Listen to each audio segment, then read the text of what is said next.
yesterday, I was off the desk most of the day, as I mentioned in the morning. The market did pop up to our resistance area, and I did have a script in here to get short. It was at 90 cents, and the high was 89, so I missed this down move. But then in the afternoon, when we came down to the support area we highlighted in the morning meeting, which was a flush below the prior day's low, my buy script did get activated, so I still have some shares left from that. And yesterday really was just a day of rest after we had, hard down, another down. After you have a couple of down days, usually you get some sideways action. And now we're gapping higher, so we get to measure, does this gap actually hold? And do we resume a move back up and do a test of the low 270s? So that's what I'm watching right here on the open. Basically 267.75 to 268. Does this hold here? Does it get back above 268? And we look for a push back up towards Friday's high, which was around 269. Which would be a pretty nice move off of yesterday's low. The flip side, of course, is if this was top here in the pre-market and we push through something like that, and we look for a move back down. So either way, just be prepared for that. I already sold most of my shares from here, so I'm happy to play it either direction. We do have earnings season in full swing now, and just a lot of strong numbers being reported. So it'll be interesting to see the strong numbers being reported. Does the market overall catch a bid? I'm not convinced. When I look at people talking about this stuff now, and they talk about earnings season coming into play, and the market's going to make larger moves based on the numbers, I'm not convinced that correlation is really there anymore. I think that the market kind of maybe shifting towards doing not really going higher, even if the numbers look really good this quarter. So we'll see. I mean, the numbers are really good today. If the next few days, the big caps like Caterpillar and Google and Amazon, they keep on reporting good numbers, and the market, that's obviously a late print from yesterday. We're not trading there.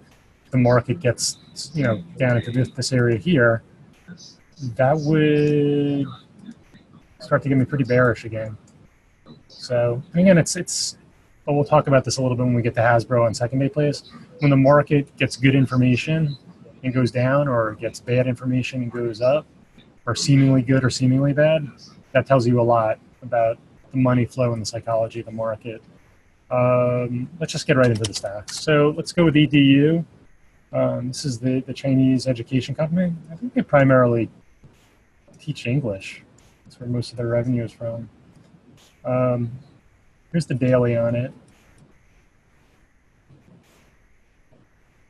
So we've been trading this one for years. Way back when, I think people thought it was a fraud when this move happened down to $10, but it's now gone up about 1,000% since then. So the uptrend got steeper over the last couple of years, and then started to move sideways. So it topped out above 100. And then if we look at, it got to $83. When was this? Not even a year ago. So basically, for less than a year, it spent most of its time in this consolidation.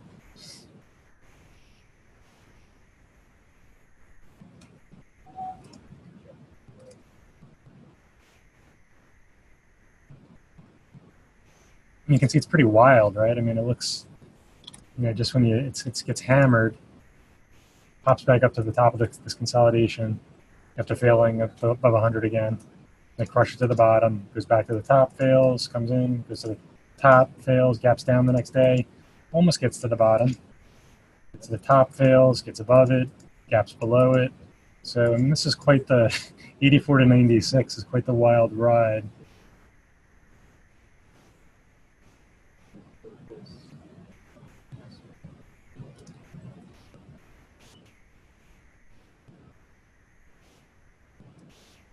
In terms of the numbers, they look really good. But if we just go back a few days, You can see it was up here, $94.50. That day it got crushed down to 91.5. So, I mean, that's the first thing I'm going to look for. We have a lot of evidence going back over the last couple months that it gets close to $95 and it has all sorts of trouble. And the times when it gets above there, it stays above there for like a day or two and then gets crushed. So that's on that side. And then in terms of support, if it does get hit, 92 was the first thing that kind of popped in when I was looking at the 30-minute. And then this support right here from a few days ago and then a couple of days ago. So it normally trades 1.3 million. They're on the conference call right now. You know, a $2 dropout from here, it's still up $4.50, would bring it right to here. That would probably be the easiest scenario to trade. It showed that weakness, came into here, and then you got a shallow bounce and failed in the 92. And you could trade it for a move. I don't know why it would come in. And the numbers were really good, so you would think that people would be interested in buying it into this area here, at least into 89.5, 90. All right, let's go to HOG. So HOG, you know, this one's beaten down a little bit. What I like about it is it was sold ahead of earnings. We just look at this over the last month and a half. So it was going down, and it started to move sideways. And it got sold again into earnings. So this, you know, this thing was really sold.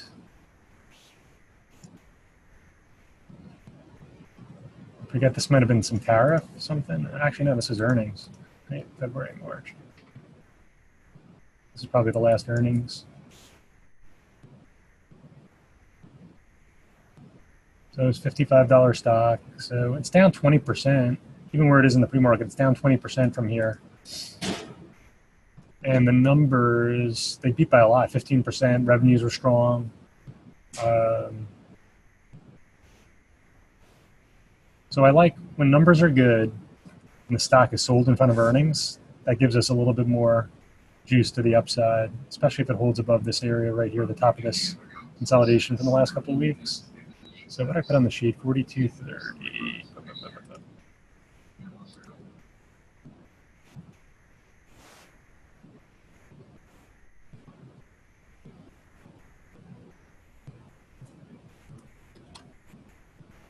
We have upside to like here.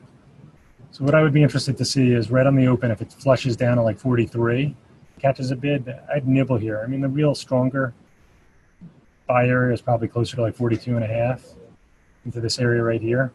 But if it's going to go to 45, 45.5 today, buyers might be stepping up a little bit higher into this 43 to 42.85, which I didn't even put the 42.85 on the sheet, but you can see it pretty clearly. It popped up and failed, popped up and failed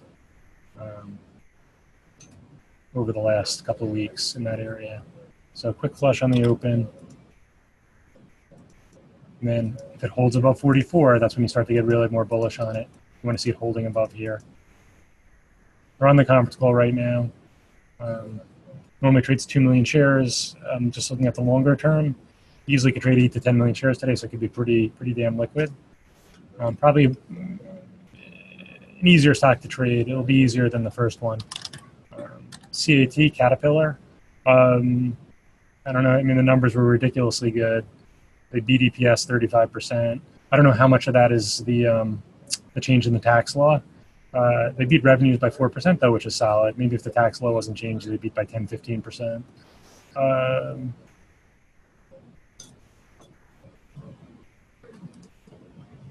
Okay, let's go.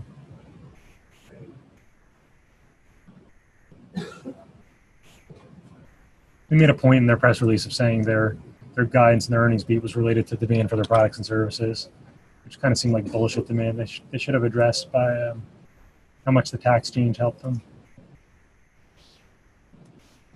You can see it's been in this longer multi-year uptrend, and the uptrend again, we're just seeing this a lot where it goes vertical. It breaks the vertical uptrend.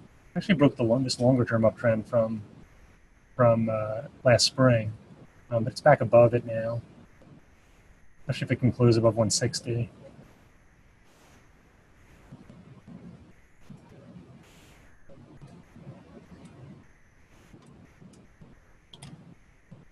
complex bull flag right now.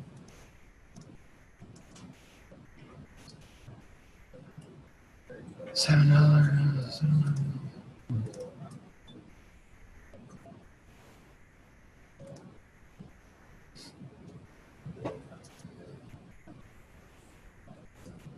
Really good volume in the pre-market. It's done over 500,000 shares, so about 12% of its daily volume.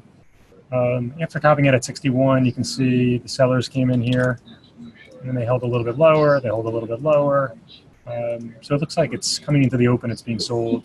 What do I have for first support? 58. So we can get a flush into this, and then it gets back above. I would look to play for a move to here. Obviously, if it takes out our two. One of the things you want to do, this is just a technique you can use. I'm actually gathering data on this, see if I can get some good statistics for you over the next month or so, as our summer interns come in.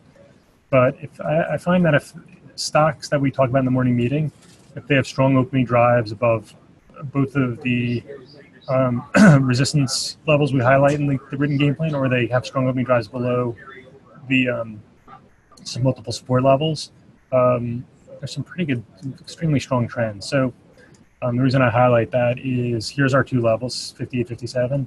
If for some reason, even though they had the really strong numbers, if it did this right on the open, then I would just be looking to, short the retracement and look for it to come all the way back down to here. Again, I'm not suggesting that's the thing that I'm looking for it to do. I just want to make you guys aware of that, how to use the written game plan to help you there, not get hurt, and also make money in the direction of the trend. Things are more likely to have strong trends if they, on the open, they're above our resistance or below our support with a strong opening drive. But this is set up pretty cleanly right now. You can see it's in this channel. If it breaks the channel on the upside, you obviously want to try it on the long side. And any type of consolidation, I believe, above 160, you want to play that for a break above pre-market highs. Triple M. So Triple M, I'm using 208 as my inflection. It's already come off a couple more dollars since then. Let's look at the daily. So the guidance was a little light, about 1.5% guide down on the range. So if you take their estimate, so the way you figure out what way the market views guidance, and again, this is for newer traders, they'll give a range for the year. Take the midpoint of that range and look at it where it is versus where the current street estimates are. And if you do that, that's how I get a 1.5% guide down. And that's most likely why it's coming off. But if you look at it, it's already down. 208 is 20% from the high. So that's already, it did go up a lot. Obviously, it ran up a lot last year from 180 to 260. It's about 35%. But it's getting into a territory where I think from a longer term perspective, in this area here, buying it, blue chip name 20% from the high. So that's a bigger picture. Let's zoom in.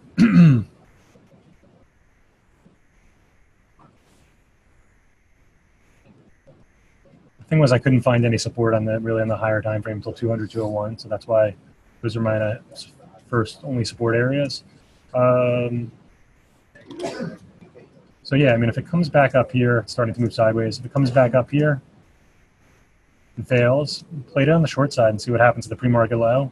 I would change my bias to long. Obviously, 208 is the inflection. If it gets above there, starts to hold above, I'm happy to play it for a bigger move back to the upside. It's down 4.6% right now, which is 3 times the guide down for, it seems excessive, but technically no support here. So I'm going to quickly just go through the second day stuff because it's getting late. Hasbro, so again, this was happening in real time as I was doing the meeting yesterday, which was the numbers looked awful, but we were saying, oh shit, this is going up. They're on the conference call during this. It looks like the market's viewing this as a one-time event. Obviously I had 82, I think, as kind of a target area if it could get above 80. And it looks like it got there pretty easily right on the open and held above.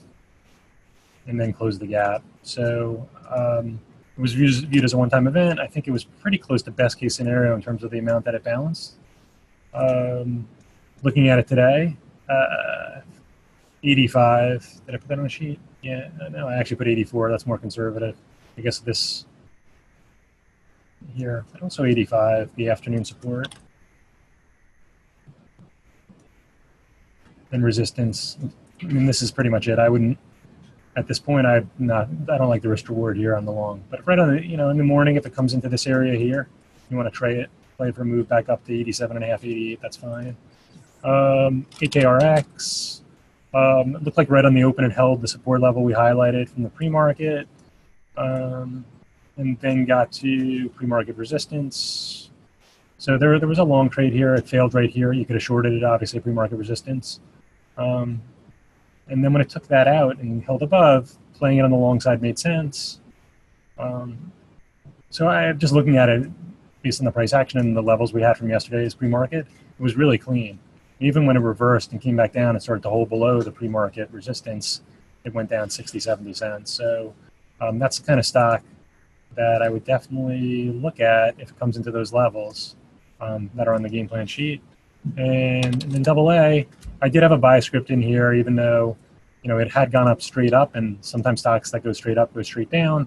But I figured the day before it was 60, so I would give it a shot here. So I think my script bought it like 53.80 or something like that. Got stopped out right away. Once it got below here, 53, if you played it on the short side, that's probably okay. This morning, got a downgrade.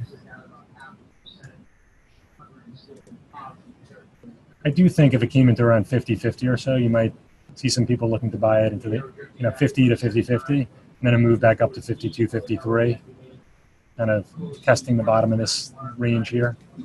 So it's getting late, so I'm going to call it. Hope you enjoyed that video. You can actually watch that video if you're subscribed to our Trader 90 before the market even opens. What stocks are in play, what levels in those stocks are important, and how we might go about attacking that stock. That's Steve Spencer, 20-year veteran trader, laying it out there every morning before the market even opens. A really, really powerful tool to start your session off on the right foot. So right now we're offering a trial that you can take advantage of to access this meeting and other meetings throughout the day. We have a meeting at 11 a.m. Eastern where you can sit down with Mike Bellafiore and listen to him talk about what's going on during the morning session, what stocks were in play, what the best trade opportunities were, as well as maybe some things that we're looking at heading into the afternoon session.